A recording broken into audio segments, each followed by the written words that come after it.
Hello family, welcome back to my channel মৌসুমীর ব্লগে সবাইকে স্বাগত। গাইজ, তোমরা সবাই জানো যে কিছু প্রবলেমের কারণে তো ভিডিও দিতে পারিনি। যাই হোক, এটা হচ্ছে পুজোর সময়, তো সব বোনেরা এসেছে। তোমাদের সাথে কিন্তু আমিও ব্লগগুলো প্রথমবারই দেখছি, মানে এডিট করার সময় দেখেছি। এডিট সেইভাবে করতে লাগে না, চেষ্টা করেছি পুরো ব্যাপারটা ছাড়তে তোমাদের জন্য। কারণ ভিডিওতে রিয়েলিটি বেশি থাকলে দেখবে দেখতেও ভালো লাগে, বেশি কাটিং কুটিং করলে ভালো লাগে না। আমি কাটিং কুটিং খুব একটা করি না প্রায়, যেগুলো একদম না করলে নয় সেগুলো। যাই হোক, তো লাল জামাটা সেজ বোন, হলুদ জামাটা ছোট বোন। আর আমি কিন্তু নিজের মধ্যে নেই, তোমরা ভাববে এইরকম ড্রেস পরে আছে। আমি বাড়িতে অমনই পরি গো, কষ্ট হয় তো আমার।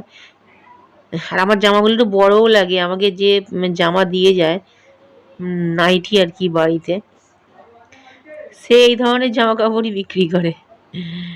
তো যাই হোক, আমার চুলটা উঠে গেছে গাইজ, জানো তো। তো চুলটা উঠে গেছে বলতে ওষুধের সাইড ইফেক্ট, তো মেডিসিন চলছে আমার।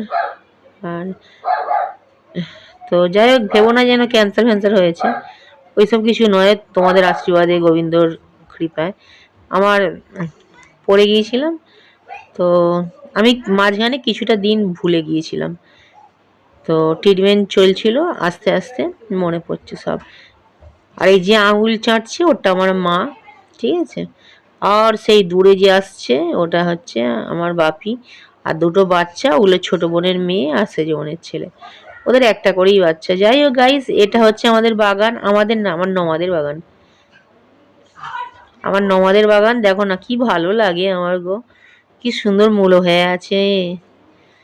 ভাইকে বলি যখন তখন, ভাই মূলো নিয়ে আয়, আমাকে কাঁচা মূলো খেতে খুব ভালো লাগে।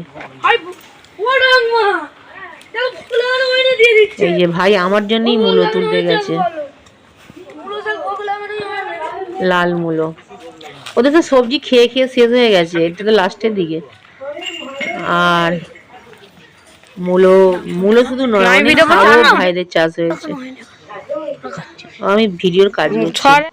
এটা ভাইয়ের ছেলে, ওর রাগ করছিল আমি খালি গায়ে পিপি আমাকে তুললে কেন। ঠিক আছে, তুই তো বাল গোপাল, ছোট্ট গোপাল। ওর বাবাও আমার কাছে গোপাল। আমরা আমরা যে আমার যে 5 জেঠু আছে, 5 জেঠুর মধ্যে আমরা 6 বোন, সরি 6 ভাই আর 12টা বোন। থেকে ছোট হচ্ছে এই ভাই। ভাই কোথায় যাবে বলে আমরা বেরিয়েছিল, আমি দুটো মূলো শাক তুলে দে, আজকে মূলো শাক রান্না হবে। রেসিপি তুলবো ভাবছিলাম গাইস, ওই জন্যই তুলতে বলেছিলাম ভাইকে, কিন্তু রেসিপি আর তোলা হয়নি। তো যাই হোক,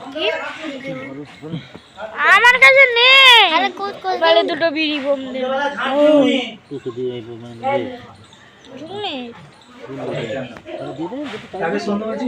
আমার কাছে নেই তো, রেকর্ডিং হচ্ছে। হ্যাঁ বাবা, দাও না। কাকার পকেটে আছে, রাখি। আর নেই, দুটোই দিয়ে দিয়েছে। দুটো দিয়েছিস তো কাকাইকে? বিড়ি বোম আমার কাকাইকে কতগুলো বিড়ি বোম দিয়েছিস? ঠান্ডা লেগে যায়। তুমি লাইটটা বন্ধ করে দি। না না, পুড়ে যাচ্ছে গাছ। ওইখানটাতে করে দেবো, এইখানটাতে। আচ্ছা ঠিক আছে, এইখানে গরম জল ঢেললো। এটাও একটা বাগান, আমার নমাদেরই বাগান। এটা না, আমি যেই ঘরে থাকি সেই ঘরের জানলার বাইরে। এইটা নমাদের জায়গা, মানে ওই যে দূরে বাড়ি, ওই যে লাইনটা দেখছো ড্রেন মতো, ওটা আমার মায়েদের ড্রেন, মানে ওটা মায়েদের বাড়ি।